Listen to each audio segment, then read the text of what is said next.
Hey there, podcast listeners. Exciting news. My new audiobook, The Short Book Formula, A Financial Professional's Guide to Writing a Book in 6 Weeks to Attract Ideal Clients, is out now.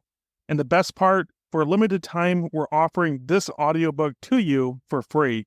Hurry over to www.theshortbookformula.com and claim your copy now. And now, on to our show.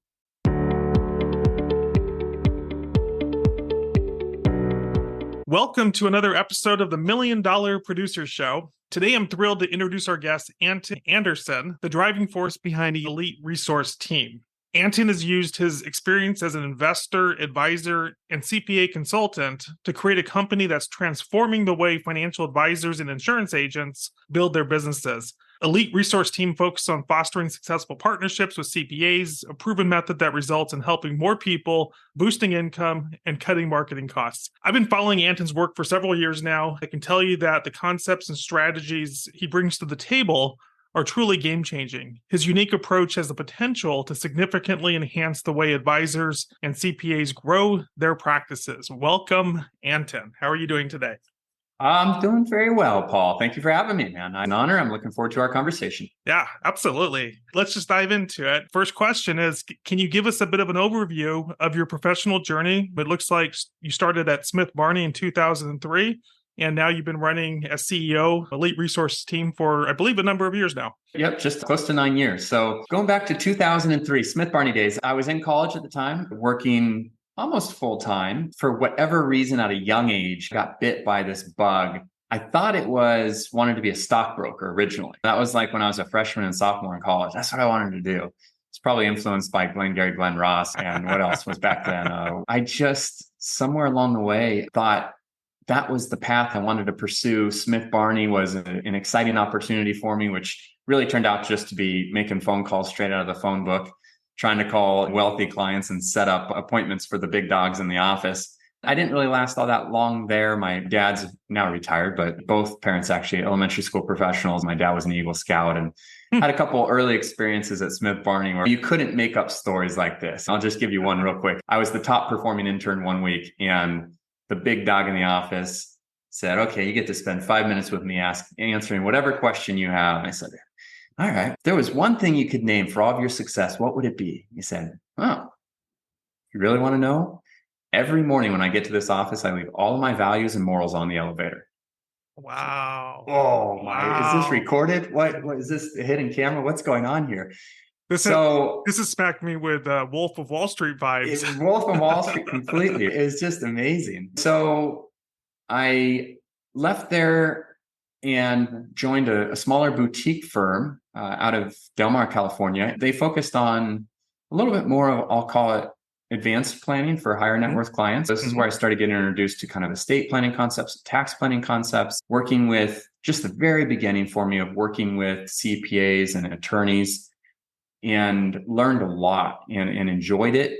That firm in 2000, I want to say it was 2008, shut the doors and tried to go about it on my own in the traditional sense that a couple other guys. I was working and we were doing fish bowls at the local restaurants. We tried some radio. We did some dinner seminars. We bought a whole bunch of leads. And it was just a bit of a grind. Honestly, I certainly wasn't enjoying it. And I don't think I was that good in that traditional advisory space.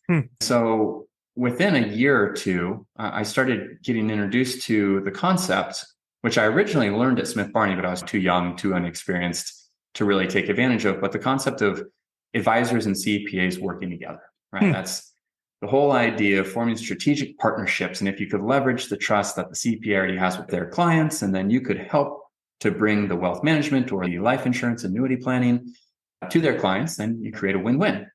And if you would just pause for a second there, because to me, you say it so simply, but I think most advisors that I work with are so struggling with that. And I know we're going to get into this later in the conversation, but just expand upon that. Why is it something that is thrown about as common sense way to grow your business, and that disconnect of actually making that happen? I think there's a very outdated approach And that's based on this idea of almost trading referrals, like we trade baseball cards or something. An advisor could go and give the CPA referrals. And when the CPA has clients that need wealth management or insurance, they could send the referrals over to the advisor. In theory, you have a foundation of a win-win relationship there. The advisor and the CPA are so foundationally different in the way they're wired, in their motivations, in the way they serve clients, in the way they generate revenue. There's so many differences between the professionals that they really end up with this canyon of a divide. They don't understand each other's motives. And they end up oftentimes taking the worst examples of those industries and then applying those stereotypes to everybody else, right? So from the CPA's perspective, what are financial advisors? They're money hungry, looking for a sale. They're salesmen, just trying to get at the CPA's clients, right? They've seen too many they've had too many bad experiences. And then from the advisory side, oftentimes the CPAs are looked at as deal killers, right? This kind of rhetoric then becomes reinforced. I think the more and more people are looking for that to be the case. And unfortunately, it is true. There are professionals on both sides of the table that match that description. Unfortunately, those people set the bed for everybody else, even the good ones, right? The ones that have the right intentions are good professionals. It gets harder to form those types of relationships. So that's a big part. I think there's just such a divide of understanding between the two professionals. And then I also think it has historically been difficult to create that type of win-win relationship. It has certainly gotten a lot easier. Technology has really advanced the way that we can service clients together. And obviously we can certainly dive deep on that topic. But I think that's a big part of the reason why is you just have too big of a difference in terms of understanding between the two professionals in most situations for the relationships to flourish. Is there a bit of a power imbalance? And what I mean by that is most advisors that I work with are always saying, I want CPA relationships. And I also work with a lot of CPAs, and I have not heard any of them say, if only I had some advisor relationships. Yes. And part of that is not recognizing what they really mean when they say, I want. Right. Advisors don't want CPA relationships because they want to go golf with them or because they're great business coaches or something. What most advisors actually mean when they say that is, I want the CPA's clients. Yep. I want to make money selling products or managing money to the CPA's clients. And CPAs know that, right? Yep. Now, on the CPA side, they might not say, I'm looking for a good advisor, a good insurance professional, but what that individual can represent is something that they need, which is a better way to deliver more proactive and holistic planning to clients. I was going to say a better way to actually service less clients, but do a better job with those clients and have it result in more profit, which can create a better work-life balance. Let me drill down a little bit further on both of those sides. So from my perspective, and I assume you agree with this, is that and from an advisor's perspective, there's so much value in being able to have that warm introduction from a CPA's client base versus doing traditional marketing, cold outreach. And the more advanced, the more sophisticated the solutions, the more wealth that's involved. It's really premised on trust. And while marketing is great and it serves a purpose, at the end of the day, one of the biggest challenges of marketing is how do you establish trust with the people who you can best help? And in theory, at least with a CPA, if they have the right clientele and the right partnership, you can bypass that trust barrier and move right into offering solutions. So that's premise one. And then the premise two, and I'm going to have you react to both of them, is on the CPA side. Typically, they're doing a lot of tax prep. They're inundated with tax returns. They probably aspire to do more high-level work. They haven't necessarily done it. And so just between the realities of their workflow and the aspirations of freeing up their time, getting that work-life balance, getting paid more per hour for the value that they bring, there's this disconnect in terms of them achieving their goals. And so some of them are going into advising, but I think making that switch is oftentimes very challenging and complicated because it's a different skill set that they don't necessarily have. And so those are my two premises. And I'd love to have you just expand upon or react to either or both. Sure. I'll start with the second one first, which is, again, I think you're right. They're recognizing there's a problem and there's an opportunity, right? I use the analogy oftentimes, it's the gold rush going from the East Coast to the West Coast.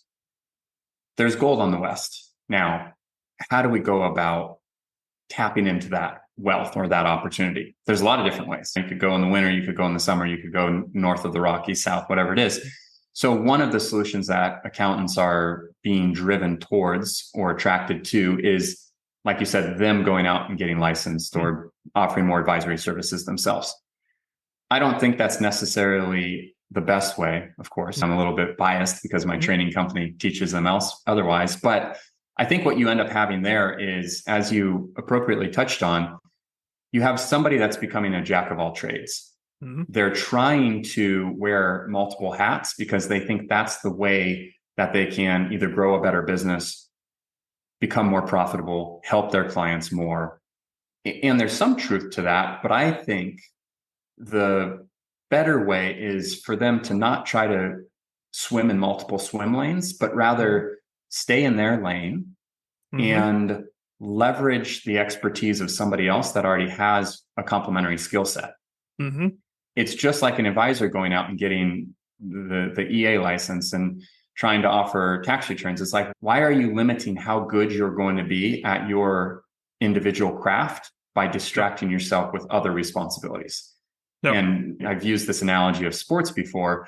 You have a lot of kids that play in junior high school, basketball, football, baseball, and you get to high school. Now you start having to narrow down. Maybe you play baseball and football. But once you get into college, it starts getting more rare. And the pros, it's pretty much unheard of, right? Yep. It's because the better you want to be at your craft, the more you have to focus and really do that. Yep. So if you want to service clients, my argument would be, if you love doing tax work, do tax work. Find somebody else that's going to be managing the client relationships. Find somebody else that's going to be doing the investments. Find somebody else that's going to be doing the life insurance. But for the most part, the CPAs that I speak with, or that I think resonate with more of this type of model, which I refer to as a team-based model, they'd say, I really don't care if I ever do another tax return in my life. I want to solve problems. Right? And that's actually where the value is, if you think about it. People can sit behind a computer on this coast or offshore and solve and do tax returns, right? No. But for somebody to sit down and spend the time to build a deep relationship with a client and ask the right questions and become trusted and really be that proactive and holistic planner, that's valuable. Clients are willing to pay for that a lot more than a commodity of a tax return or a financial plan or managing assets. Those are all things that I think are very much at risk, if they haven't already been, commoditized and replaced by technology or by offshoring. Mm-hmm. I think the more professionals can focus on building deeper relationships with their ideal clients and leveraging the expertise of other professionals to solve the problems that the clients have, that's valuable. That's unique. And which naturally brings up, I think I totally agree with everything that you've said. And I would imagine any advisor listeners like, yeah, I want that relationship. The question is, how do I build that? So it's not for lack of trying or lack of whatever. It's how do you, and this comes into where your company and the work that you do, how do you bridge that chasm? How do you go from this being an aspiration to a reality? Yeah, really good question. What I'll do is use that as an opportunity to segue back to your first question, just to finish the path, right? So talked about starting out on my own, going about building the advisory business in the traditional way, ended up being introduced or reintroduced to the concept of forming partnerships with CPAs. Mm-hmm. Actually spent about 2 years going through half a dozen or so different training programs. The one I went deepest on was, and I learned a ton from, was called Perfect Client. And it started introducing this concept of not trading referrals, but actually working together as a team, right? 2014, started Elite Resource Team as a result of a handful of advisors at a conference hearing about some of the work and the experience or results that this business model was having. And so I mentioned earlier, parents are in education, and this little light bulb went off. That was just like, what if instead of being an advisor, I actually charged people to train them? That would be exciting. And I would work with more than just a handful of CPAs in Southern California. This maybe one day could be nationwide. And so that was the beginning of Elite Resource Team in 2014. Fast forward to today, we've trained over 1,200 advisors. 90% are in the US. We've trained some in Canada, the UK, and Mexico. Trained about 600 CPAs, or I should say the advisors we work with have partnered with over 600 CPAs.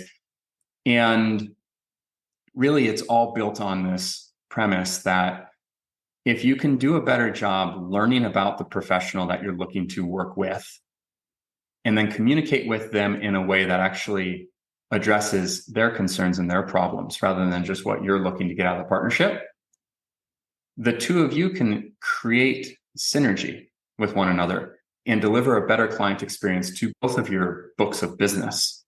So it's this concept called the team-based model. And now going to your most recent question, how do you do it? I'd say the best way you do it as an advisor is you recognize your value to a CPA or to an enrolled agent or to a tax preparer is not in your ability to manage assets. It's not in your access to a proprietary product. It's not in how much you're going to charge the clients or whether or not you use eMoney versus Money Guide Pro or Right Capital. Like, those are what I would call seat warmers or rear view cameras in a car in 2023. Those are expected. They're table knives at a steak restaurant. Okay. So let's just assume you've got all of the basics. Now, what actually allows you to bring value is for you to communicate with them in a way that demonstrates that you actually care and you actually understand what's going on in their business. As soon as you can do that, then I think you start differentiating yourself from the 12 other advisors that they've had reach out to them this month that are all trying to sell product to their clients. So it's this shift in mindset from, I'm interested in forming a relationship with you because I want to get to your clients. That's very outdated. It's ugly. I think it's ineffective because if I had $1 or whatever the amount is for every advisor who came to me with ideas, hey, I want to go on LinkedIn and I want to target CPAs and build these relationships because I got this really cool product that their clients are going to benefit from. That's 95% of what I hear from advisors. And I just, whether I tell them or however I say it, it's just, to me, I at least internally chuckle because it's just so ineffective. Knowing that there's people like you out there that actually can make that a reality, but it takes a completely different mindset, I would imagine, in order to make that a reality. Yeah, a different mindset, a different understanding, a different definition of results. A lot of times advisors will judge a relationship on whether or not it's successful by whether or not it's produced a new client or an annuity or assets that we're managing. And that's like looking at the golden egg and paying no attention to the goose itself. I would say they need to change the mindset to define success as whether or not the CPA trusts you and whether or not they are willing to allow you to become so valuable to their business that their business won't operate without you. Now, that is a total different definition of success and doesn't happen in a few weeks or a couple months, right? That takes time. So the whole approach, rather than let me get access to your clients, is how about the two of us form what I call a proactive planning partnership? Okay, so it's primarily made up of the accountant and the advisor coming together. Now, those two professionals both have their own skill sets, but they're two slices of the pizza. And clients, especially high net worth clients, business owners, they have a much more complicated pizza than just basic tax work or basic investment work, right? So for anything that the clients need that are within the skill set of the accountant or the advisor, they handle it. That's the proactive planning team, right? That's like the first stop. And oftentimes they'll have a couple assistants and other people on their proactive planning team. But then behind them is a virtual family office. Okay. Virtual family office primarily made up of 5 different areas, which would be tax planning, not just the tax planning that a CPA does, but really more high-end tax planning, estate planning, long-term, short-term capital gains, etc. Then you have risk mitigation, which would, of course, would be the life insurance, the annuities, the P&C, the commercial insurance, the captive insurance, etc.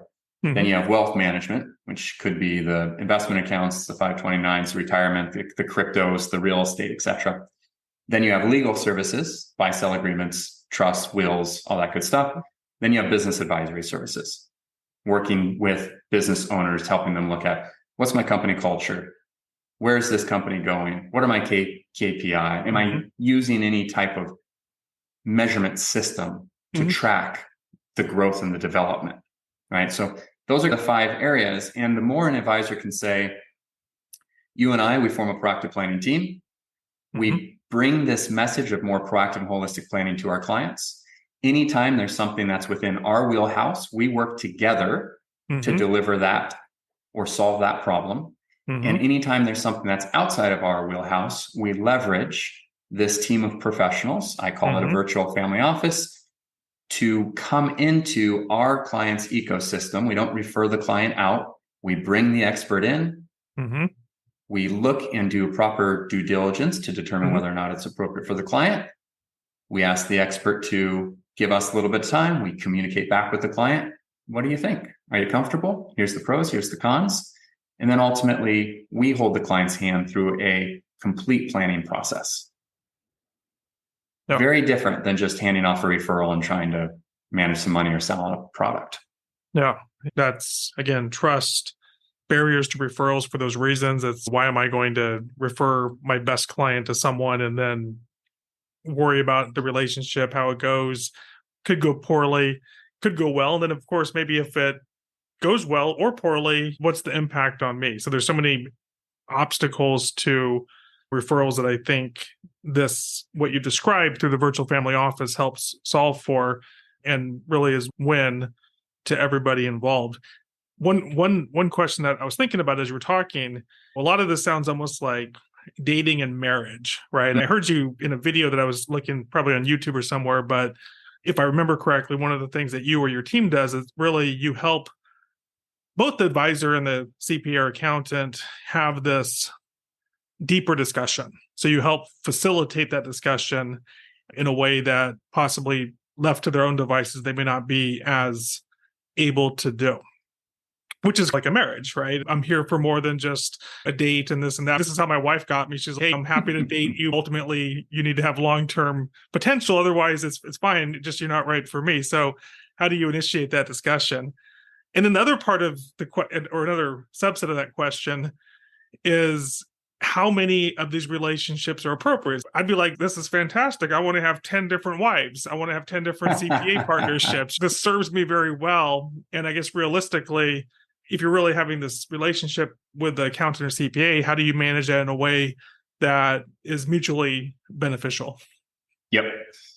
The 2 biggest things I would say for advisors to keep in mind is, one, it's much better to have 30 or 40 meetings with CPAs to find and narrow down the ultimately, let's say, the 5 that you'll want to engage with, than it is to try to have 5 or 10 meetings and just try to fit a round peg into a square hole.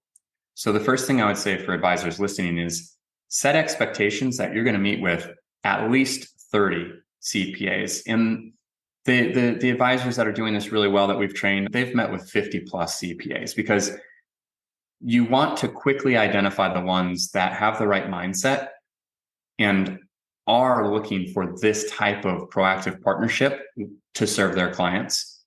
It's just much better to go through more numbers than it is to try to convince and sell.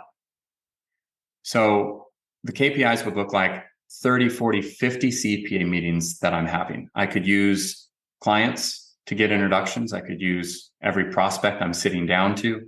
I could use LinkedIn. I could use Google. There's a number of different, we have a training documents, 9 different ways to identify and contact the ideal CPA partner, but that's a handful of them right there. Then you're leading them through a meeting process where basically you're finding out, do they have the right kind of mindset towards change? Do they have the right kind of clients that I'd like to work with? And do the clients actually trust the CPA? We're demonstrating our understanding of the difference between the referral model and the team-based model. Then we're talking to them about some of the tools that we have available to them to help them communicate this to their clients. That's essentially a 3-meeting process, right? Qualify, demonstrate, and then tools. From there, how many CPAs or accountant relationships would be ideal? I would say plan on having 5 or 6. And here's the reason. I used to say 2 or 3, and that's all you could handle. And that's really if the 2 or 3 are great. We're talking LeBron James and Steph Curry. You got 1, 2, maybe 3 max. But what ends up realistically happening is if you go through 30, 40 meetings with CPAs, you're going to end up having 5 to 8 that say, yes, Anton, like I like this model. I like you. I trust you. I'd like to work with you. Okay. Now, out of those that say yes, we're going to take them through what's called a 90-day launch period. Half of them are going to get busy being busy, right? It's human nature. Nobody likes change. They were excited and they joined the gym. And then 2 weeks later, like they're sleeping in. Okay. Yep. So out of the 5 to 8 CPAs that say yes, there's probably going to be 3 or 4 that start making client introductions. And then out of those 3 or 4 that start making client introductions, there's going to be 1 or 2 that are really actively, consistently making client introductions. And what I mean by that is we set the expectation that we are doing weekly meetings with the CPA. So 1 hour every week, same day, same time. And they are introducing ideally 1 new client per week. That's the cadence of a well-performing relationship or partnership. So if you go back to your question of how many relationships is ideal, I'd say think about it like a bench. Any sports team, you got a bench. You got your C players, your B players, and your A players. 2 or 3 A players, 2 or 3 B players, 2 or 3 C players. That is the makeup of a mature, I'd say, advisory partnership. Is there, so let's say it's 5. Do the CPAs, if I want to tongue-in-cheek use the marriage analogy again, is this like a Mormon, and I say this jokingly, a Mormon marriage where they all know that there's 5 wives, or is it secretive where you don't talk about it? What's the disclosure there? And part of Very that open. is, I guess the question is about reciprocation, right? Does the CPA or accountant, is it in their desire to get referrals to them, or is that not really where the value is? So it's not really where the value is.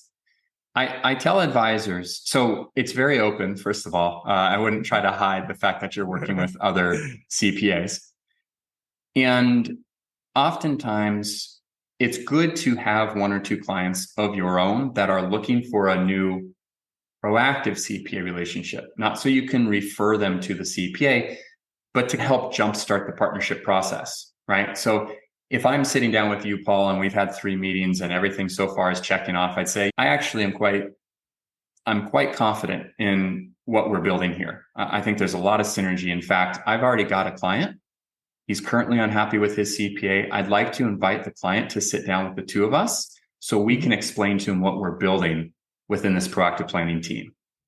So that way we're bringing the first client to the table. That's always a good move if you can do it.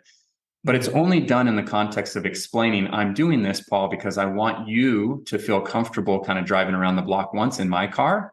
And my expectation is, as long as you're comfortable with the way everything goes, we're going to identify the next client from your essentially book of business. So once we start moving there, this idea of like trading referrals, it's almost something that people just have bought into because it's the way things used to be done, or maybe people say it should be done. But the problem with a good CPA is not that they don't have enough tax clients. I don't remember the last time actually I sat down with CPA and he's like, I wish I had more clients. I work with a lot of CPAs and I've yet to hear that. I mean, it's always the opposite. I want fewer clients. So exactly, where are you going with, I'll put you on the spot, Paul, because it's your podcast. So what is the number one problem that most CPAs have? They're inundated with, I would call B and C level clients. They don't feel that they're providing the value that they would like to because they're doing basic tax prep. They aspire to, and I think you may have said it, it's not necessarily to be the relationship manager type person because that may not be part of their core skill set. Oftentimes CPAs, accountants, or this is a generalization, a little bit more introverted, and they're good at numbers and analyzing and problem solving. And so I think they would like to be in a place where they can bring out some of their higher level knowledge and skill sets in a way that amplifies, in a way that they're comfortable with, that showcases the value that they bring without putting them into scenarios that they're not as comfortable with. Yeah, you nailed it. And the word inundated, I think, is what you used. And that's usually what I hear is it's a bottleneck. It's time. I'm exhausted. I'm not bringing home enough for how hard I work. So if you think about it, what is giving them a referral really doing to the biggest problem that they're suffering from? Yeah. It's actually making it worse. Yeah. It's not making it any better. 100%. So if we can appropriately explain to them that the problem isn't that they don't have enough clients, and they'll quickly admit that, as you just said, most of the CPAs you speak to, the problem is that the way they are servicing those clients creates a bottleneck or a demand of time, which is not fairly or equally compensated for because it's not that valuable, right? Mm-hmm. So oftentimes, as you said, and I totally agree, they'll say, I'd like less clients, not more. Mm-hmm. Okay, cool. Then why don't you just fire half your clients? I need the revenue. No. Oh, okay. So now we're getting to the heart of the problem here. We have too many clients and we have a business model that doesn't appropriately generate enough revenue for you to actually eliminate some of the clients, right? Mm-hmm. Or for you to appropriately grow to service those clients. So my value proposition to a CPA is not that I'm going to bring them more referrals. My value proposition is rather than having the 500 clients and having an average value per client of $500, what if you had 200 clients, but your average revenue per client was $2,000, right? Now we have significantly less clients, significantly more revenue. No. Then, of course, the question is, how would you do that? Well, that's called leverage. We're leveraging the expertise of a more profitable way to deliver value to clients and the expertise of other professionals. No. It gets back to the kind of the whole Dan Sullivan who, not how concept. But it's very possible. It's very doable. And that's why me trading referrals is really not that important of a part of the partnership process, and why I think advisors kind of start on the wrong foot even to begin with. I was actually speaking to an advisor earlier today. He was like, I've probably referred the CPA to 15 clients over the years. Like, that doesn't mean that. That doesn't mean what you think it means. I was going to joke. If anything, he's probably upset referring me more clients. My goodness. It's this like awkward, oftentimes they'll still take the clients because they are operating from a like scarcity mentality. Like, I need to take more clients because I need more revenue, but at the same time, it's making the problems worse. And they're just a hamster kind of stuck. I don't mean that as it sounds. I can think of, I'm always referring clients and they feel a lack of reciprocity. But I think if you look under the dynamic, I think you're articulating it very well. Is it reminds me of this whole men are from Venus, women are from Mars. Men are from Mars, women are backwards. But you're speaking really two different languages and you're intent on your own goals, but you really have to, I think of you almost as, just as I'm having this conversation with you, you're almost like a matchmaking service. You're helping the right people come together, but you're also helping them speak to each other in a way that meets both of their needs and builds confidence. Yeah, I think that's true. And then giving them the tools and the model for their relationship to flourish. Yeah. So help them understand one another better, because understanding, I think, is the foundation of a relationship. And once they understand one another better, shall we do something slightly different that clients find more valuable and we find more profitable? So sounds like a win-win. To play quote unquote devil's advocate for a second, why wouldn't an advisor want to embrace this? From everything that I understand and know, it seems like this is a natural, obvious thing to do that you'd want to do. Is it just lack of awareness? I don't think there's a lot of competition out there doing specifically what you do, or at least I'm not personally, I hear random things, but to me, you guys seem to have captured very well, or you're a leader in this specific space. And so why would an advisor not want to do this with you? I think we're swimming upstream on a traditional industry, or against a traditional industry that measures things on dollars and short-term profit or output. So a lot of advisors, they look at something as with too short of a runway to be willing to put in the amount of time to foster a relationship. I use the analogy often of an orange tree, and I grew up here in San Diego, and my neighbor used to have this big, beautiful orange tree that always had hundreds of oranges on it. But when you do the research, you realize it takes an orange tree from the point of a seed to the point of it producing its first orange. It's roughly 2 years. Okay. Mm-hmm. So most advisors are out there and they've either structured their business in a way or their lifestyle in a way where they can't wait to eat. That's the buying the leads. That's the dinner seminars. That's like the urgency of closing business. Instead of becoming a farmer, they have to run over to the supermarket and just pay full price for oranges. But the next day they have to do the same thing and the same thing and the same thing. On the other hand, if you are willing to put in the time to grow something like this, you fertilize it, you make sure it gets proper water. Once it starts producing, it's a little bit slow, but then there starts coming from some fruit. An adult orange tree produces up to 400 oranges a year and can last to be 100 years old. So and I'm not saying a CPA partnership should take 2 years to produce fruit. That's way too long in this day and age, but it's going to be longer than buying leads or doing dinner seminars. Yeah. And so it messes with advisors' heads. They start freaking out quickly because they don't realize that it's going to, quote unquote, be as hard as it is. They just think this totally makes sense. Why wouldn't a CPA sit down, or why wouldn't a CPA partner with me? And we try to be very transparent about that, which is why I'm talking about it openly on a podcast. It's if you are going to go this path, honestly, I think it's unparalleled in terms of the opportunity and the ability to work with better clients, solve bigger problems, and really enjoy the work you're doing. I think it's exceptional. But you have to approach it from the mindset of making an investment of time, building relationships, and it's a marathon more than a sprint. Yeah. If I can communicate that well and an advisor can believe me and put in the work, then I think it becomes in my opinion, the best opportunity to grow at upstream and improve the client base and have a more enjoyable, fruitful, sustainable business model. I don't know really there's anything else that matches it.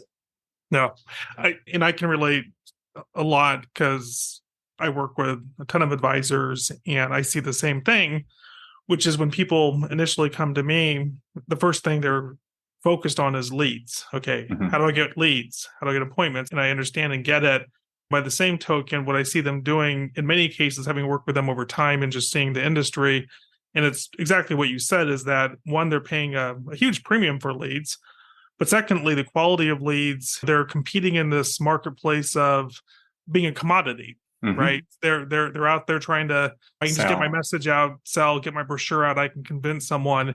And it's definition of insanity, which is doing the same thing over and over again and expecting a different result. Part of my own journey in terms of my own company, More Clients, More Fun, and helping advisors and now really financial professionals more broadly, including CPAs and accountants and tax attorneys and everyone really in the space, is to start by helping them write and publish a book. Yeah. And it's really this parallel concept, right? It's that huge synergy between the two. It doesn't necessarily produce immediate results, although it can. And there's techniques that we help them do to try to get the return on investment right away. But ultimately, we work with people for about 6 to 12 weeks to get them to write, publish, and then become an author, which then becomes the basis of their marketing, their relationships, their sales conversion, potentially the CPA relationships, because there's so much more leverage that they have as an author versus going out without that status as an author, right? Yep. But then, of course, the same thing. It's like, what's my ROI in 3 months? Could be zero.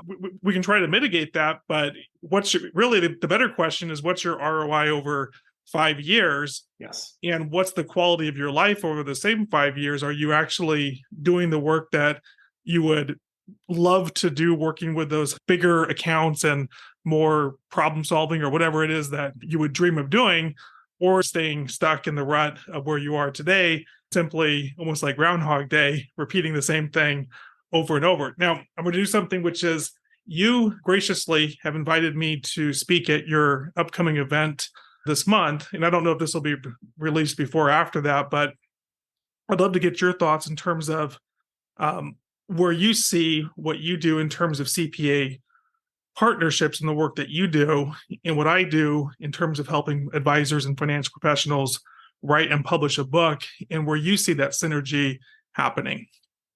Love it. Yeah, very good question. So in my mind, the partnership between the advisor and the accountant makes so much sense. It's a natural one, and it really just forms the foundation to serve better clients and serve clients in a better way. Something like, or I should say specifically to your question, a book, it magnifies that partnership, right? What it does is it has now a strong foundation to communicate via a book, the value proposition that a professional, or I think there's a huge opportunity for a CPA and an advisor to write co-author a book together, and for them to then use that as the vehicle that this message is getting out to. Yep. So you have the current client base, and let's say we're approaching the top 20% of their clients, and we're going to be doing more proactive holistic planning. We're bringing them through client experience that they've never had in the past. Each of those clients should get a copy of the book, not only for themselves, but now when they're talking to their buddies about this proactive planning process they just went through. And here's a book that my CPA wrote. Here's a book that my advisor wrote, or here's a book that they wrote together. Yeah, I think there's so much synergy there for the reasons that you stated. And just imagine you have 500 clients that are with the accountant, and you're trying to initiate this relationship. And just from that perspective of leverage and quickly establishing, from the CPA's perspective, quickly establishing what you're doing, what your goal is, what your vision is, as well as introducing the person who you've decided to work with and why, of course, and then all the other things that we've talked about, the virtual family office and the synergy that benefits the clients. It's something that you package, you create. And it's really, I always think of books. I'm a marketing person, right? I'm not a literary person, I'm a marketing person. So I think of books from a marketing perspective. And I call it, it's a sales letter in disguise, right? So if I were to like have my best talking points and thought it out and all these things, this is what it would be. Of course, it would be framed as educational, not as salesy, but really all of my best material is embedded in it, right? Versus just off the cuff and trying to think about the value proposition. And so it becomes your sales letter in disguise that really kicks off the relationship, which is then inherently just easy to give to people. Everyone, all of your existing clients should get a copy. We're doing audiobooks because people might read, they might listen, they might do it later. So whatever is their preferred consumption vehicle, you can create immediate awareness, immediate value proposition. And then beyond that, just the referral aspect. But the easiest way to give a referral, to the extent that you're doing referrals versus what we're talking about, to bring more people on, okay, here's a book. It's not threatening. It's not, oh, you want to sell me something. No, would I like to save taxes? Of course. No, great. Here's a book that my CP and I just wrote together, and take a look and let me know what you think. I think it's like synergy built on synergy that you and I are discussing here. And as a side conversation, just for anybody listening, ironically, Paul and I have already talked, and we're moving forward with writing a book with him, and we're probably involving John Cutt, and the synergy continues. But what I would say is what you just shared completely echoed an experience I had when we started Elite Resource Team, which was, it took me about 3 years to realize it doesn't matter how good your value proposition is if nobody knows about it. Yep. We went from making less than 100 grand. I think maybe the third year we were at like 156 grand. And then we went from that to 1.2 million in 1 year, and then 2 million, and then 3+. And the whole thing that I realized was marketing. The value proposition has been the same. It's just, how do you package, how do you communicate, and how do you get the message out there? Yep. Yeah. No, I think I told you that we're going to do 30 to 45 minutes, and I think we're approaching an hour because I've just enjoyed this conversation so much. I'd like to continue it indefinitely, but I know that you're a busy guy and you have responsibilities. So, just in segueing to wrapping up our conversation, a couple questions. First, is there any topic that we haven't discussed that you think our audience should know, should be aware of? I think we've covered quite a broad range, but is there anything that stands out to you as something that you want people to know about? Just the quick takeaway I would say is we oftentimes, for whatever reason, think without even realizing we think it, that business is one-on-one sport. It's one-on-one basketball, and no rules are written to say it is. It's you can have a team behind you. So I will often say this to advisors or to CPAs that think they're like exceptional. And I say, you take Michael Jordan, best basketball player, arguably of the time. When he was on the Bulls, do you think he would have beat the Pistons by himself? And I don't say it to be cocky, but I tell them it doesn't matter how much better you are as an advisor than me, or how much more about the tax code. I will out deliver to a client because I have a team. There's no way you can compete with my 50 advanced planning experts. It's just not. So business is not one-on-one sport. It's really leveraging a team of professionals is the way that I think you deliver the best value overall to clients and you win better clients. I have to add to that, to extend upon your analogy of Michael Jordan. I think back when he was still doing basketball, I think he retired and then he went and wanted to test his skills as in baseball. And I forget what it was. It was the minor leagues. He's a top-notch athlete, world-class, obviously best in sport. And he wanted to see if those same skills transferred over to another sport. And from memory, at least what I recollect, is that he was at best subpar minor leaguer, right? Because the skills don't translate. And so I think if anything, just what you're saying about the advisor and their role and their skill set, the CPA or accountant and their role and their skill set, when you bring those together, you can really create this championship team. Then, so final question for someone that's listening to this. Actually, a question is, do you work with advisors and CPAs in terms of CPAs reaching out to you for help, or is it the advisor? If CPAs reach out for us for help, which does happen, we typically will introduce them to an advisor that we have a good relationship with, we've been working with, and has gone through our training. So your clientele is primarily financial advisors, wealth managers, life insurance agents. Am I missing anyone there? That's correct. Okay. So for those people, if they've listened to this conversation, and I'm telling you, I've been following this guy for a number of years now. And if you're an advisor and you have not yet reached out and looked into services, you're doing yourself a disservice. So for that person who's listening to this and wants to learn more, what's the best path to doing so? Yep. So our general company website, Elite RT, as in resource team, elitert.com. My personal page is just antonjanderson.com. And then we have 50, 60 YouTube videos that are out there for free where I'm just doing my best to communicate this concept and deliver value, because I think it is early in this game here. I think the shifts in the overall marketplace are only going to make collaboration more powerful and more valuable. So I really like to just put my flag in the ground and say, whether you pay us or you just follow the material, however I can help, I'm happy to help. But we need to move towards collaboration. My company is more clients, more fun. That just reflects my own values. At the end of the day, to your point, one of the things that I enjoy is that team approach. I would probably off myself if I was just sitting at home all day by myself and wasn't able to have colleagues and partners and approach clients in a team fashion. I think it's so powerful what you're doing, and I really appreciate your time today. My pleasure. I look forward to actually meeting you in person in a few weeks from now. I look forward to it as well. And thank you again for having me on. My pleasure.